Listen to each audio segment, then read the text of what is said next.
Piazza Venezia right now, Venice Square. Behind me we've got Altare della Patria, monument to the first king of Italy. You've got his statue there. Let me see, let me zoom in.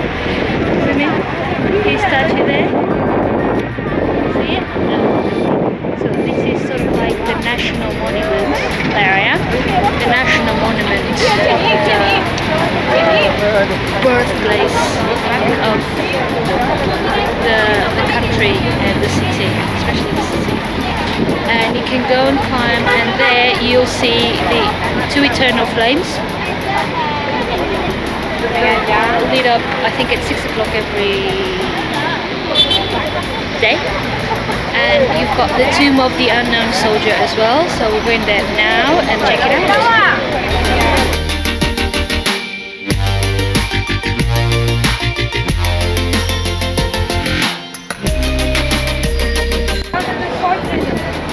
This is absolutely monumental. It's beautiful.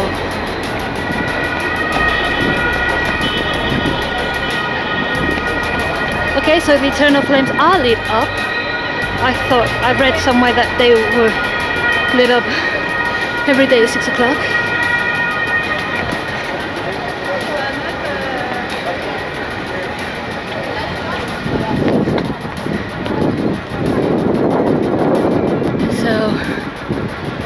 That's the tomb of the unknown soldier, with two guards guarding it. Ignoto militi.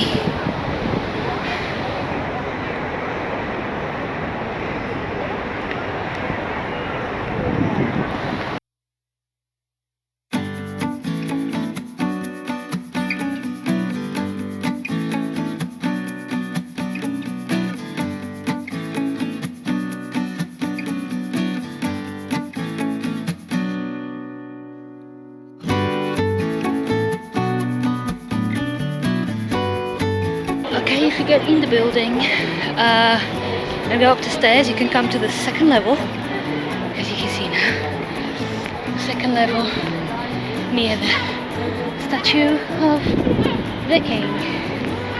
And you can still take the lift to the panorama view. So, but the views from here are really nice, look.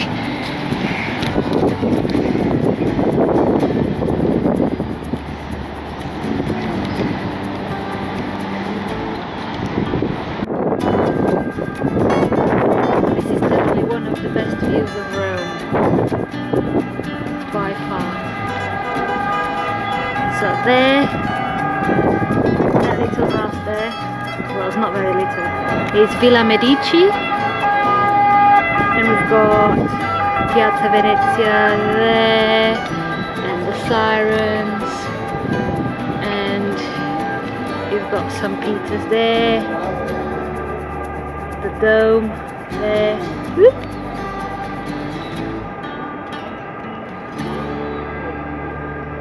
And Castel Sant'Angelo there, there,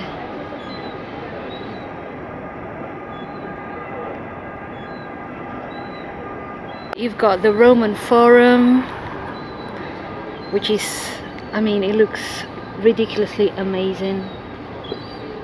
And I can't wait to visit it tomorrow. I'm gonna visit it. I think it's gonna take a long time, so I should be prepared to walk a lot.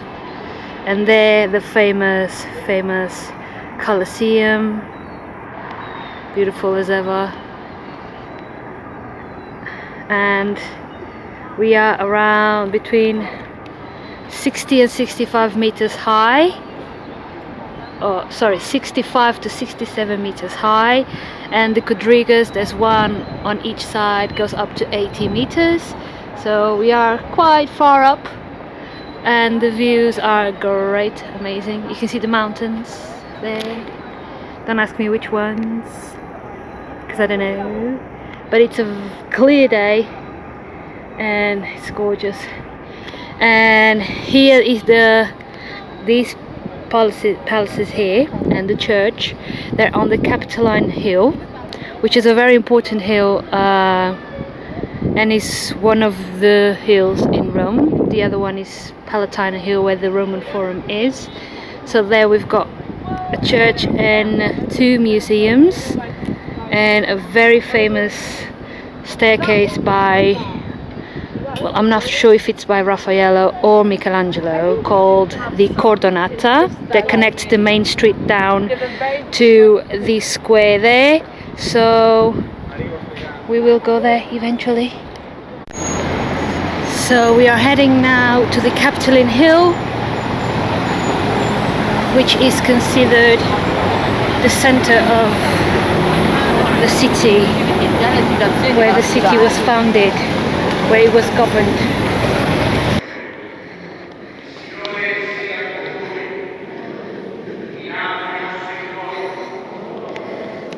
It's a wedding.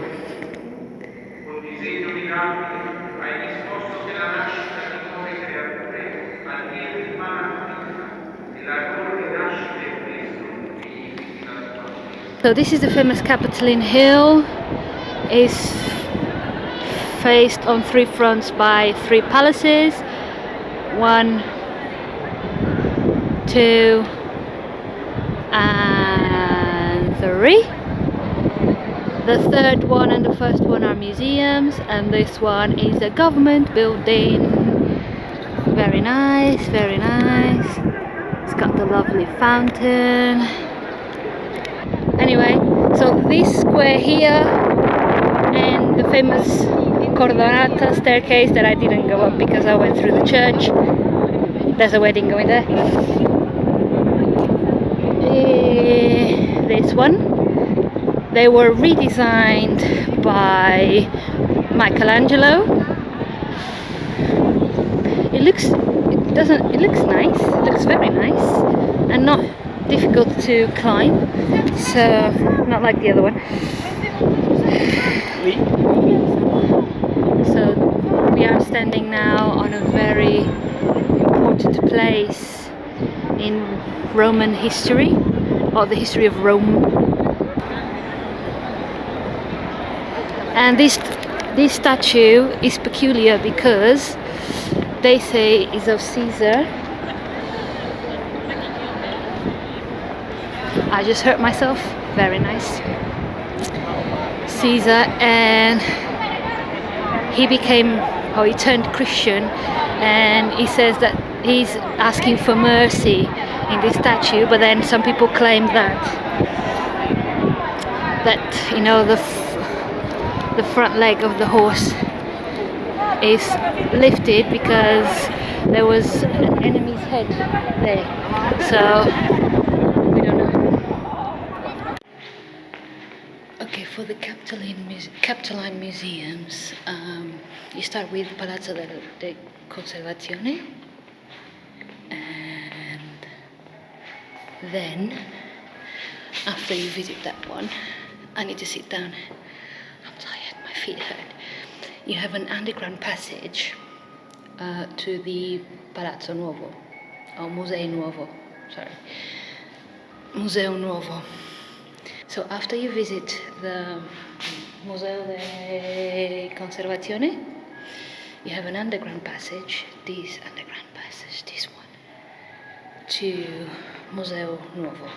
The thing is, this is lit up, as you can see, and I'm the only person here, and somehow I've got sunglasses on because, you know, I'm cool and all that. So it's a bit creepy. It feels like all of a sudden someone's gonna show up from somewhere, like, wah! Hopefully not. Yeah. Good morning. What happened? Is it the sun? Oh, it's the sun. Oh, okay, this way. So today is my day to go visit the Roman Forum and the Palatine Hill, which is huge. And that's it. With my ticket for the Colosseum, I can just go in and no queue. How awesome!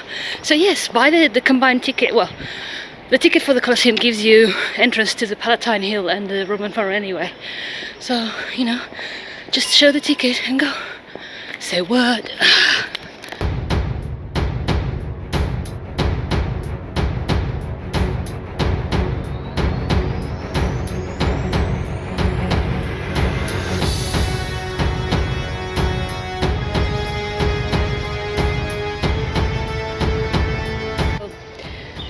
am at the Palatine Hill. So on that side we've got the Roman Forum, on this side the Palatine Hill. It goes all the way up. This is huge, this is immense. You can spend quite a few hours here just seeing everything. And if you can bring a map of the place, please do, because yeah, I didn't bring one, so yeah, I'm pretty sure I'm gonna miss some things. Anyway, it is said that this is, in this hill, one of the 7 hills of Rome, this is where the twin brothers were found after the she-wolf dropped them, you know, and raised them and stuff. And this is where Romulus decided to found a new city, which is the city of Rome, obviously. So sort of this is like the birth of the city and the civilization, which is really good. So let's keep going. So, a curiosity, the word palace in every language, palace, palazzo, palacio, palais, anyway, derives from the Latin word palatium, and that's from where the word Palatine derives, because as you can see, the Grand Palace, the Imperial Palace, occupied the whole slope of the Palatine Hill, thus the name Palatine Hill. And it was huge, and it has different places like the public area, which is the Domus Flavia, and Domus means house, Domus. So, and then we've got like the royal apartments, you know, which is the Domus Augustana. So basically what it says is that this was the residence of all emperors in Rome. How cool is that? Let's go.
Look, it's a bunny. Hi, bunny. Aww.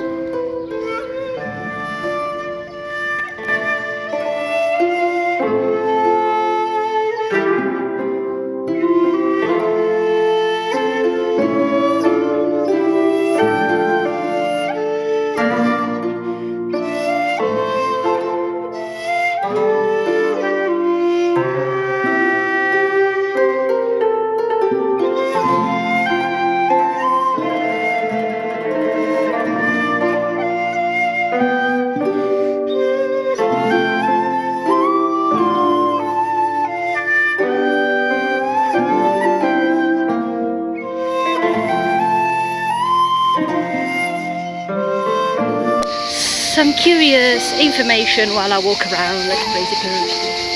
Apparently, before the Colosseum and all this was built, Emperor Nero had a huge palace in the area of the Colosseum, like huge. There was a huge lake, like a fake lake, and his palace, and he had like an enormous, gigantic statue of himself in there, which was later moved. So yeah, he thought he was great. Anyway, eventually when he died, because he was sort of like a traitor, they tried to erase his memory from history, like basically destroying everything that had his name on. And then they drained the lake and they built the Colosseum. The thing is, the Colosseum has been used for many things. I think primary one was, you know, as an arena for fights and gladiator fights and animal fights and all that. It was free, which is so good, because nowadays you pay for everything. It's ridiculous. So it was free, everyone could enter, and each household had sort of like a ticket to get in according to the census, and there were at least 5 tiers, and obviously the poor people, slaves and plebs and all that, would sit at the top ones. The emperor had his own box because he's the emperor, and senators, magistrates sit on the lower bleachers, and then knights and, you know, people of the army, whatever, sit on the second one, and so on and so on, according to your class in you know, in the community, let's say. So very cool. Unfortunately, when it was never abandoned, but it was looted, so they took some of the, because it was made of travertine and marble, and they took some of that to build, for example, St. Peter's Basilica, you know, and yeah.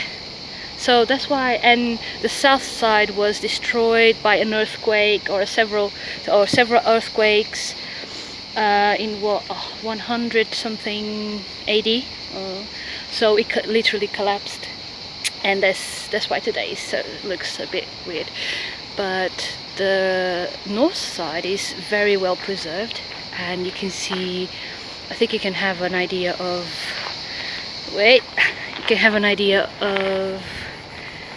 how it was.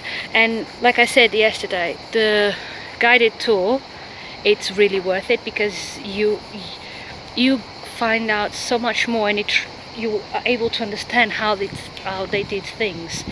So yeah, do it.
This is on the other side of the Via del Foro Imperiale, and this is the Imperial Forum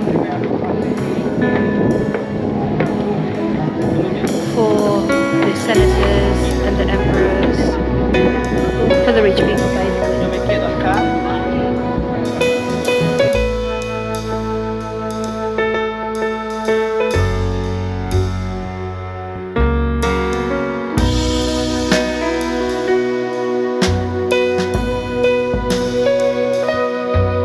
Just a quick tip.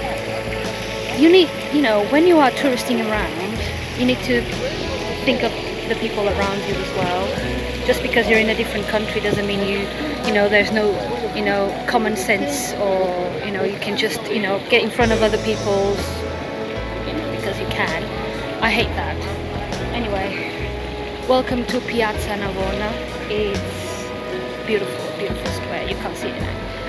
It's colossal, and it has sort of like an oval shape because it's built on top of an ancient stadium where people came to see the games, like Circo Massimo, pretty much the same thing.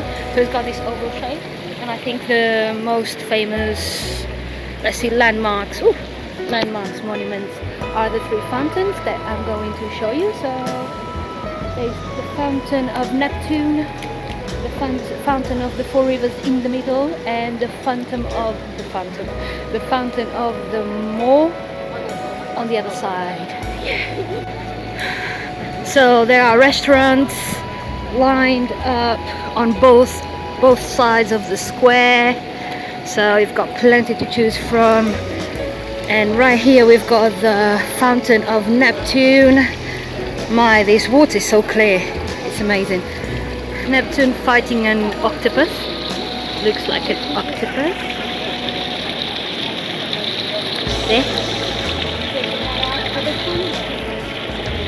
There you go. You do find people that, you know, get on your nerves quite a lot, you know, that like, and then there are people that are so nice and you just, you know, talk to them and take pictures, not with them, but, you know, they volunteer to take your picture with your phone, which is so very nice. So I'm walking along Piazza Navona right now.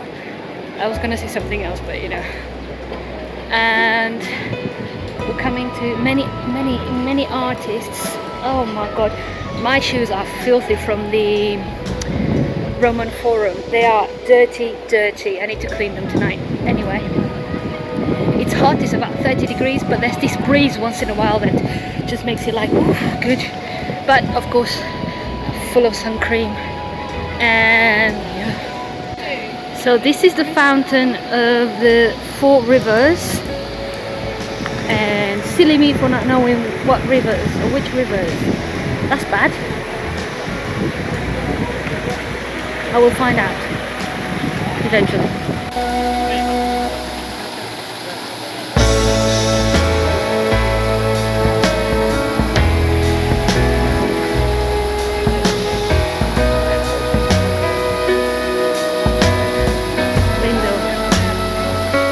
I know which rivers are represented here.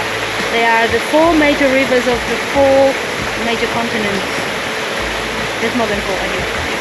So it's the Danube for Europe, the Nile for Africa, the Rio de la Plata for America, and the Ganges for Asia. See? Thank you, Google. Reaching the end of the square, the other side, you find the Fountain of the Moor, which is also very beautiful. And you've got tritons,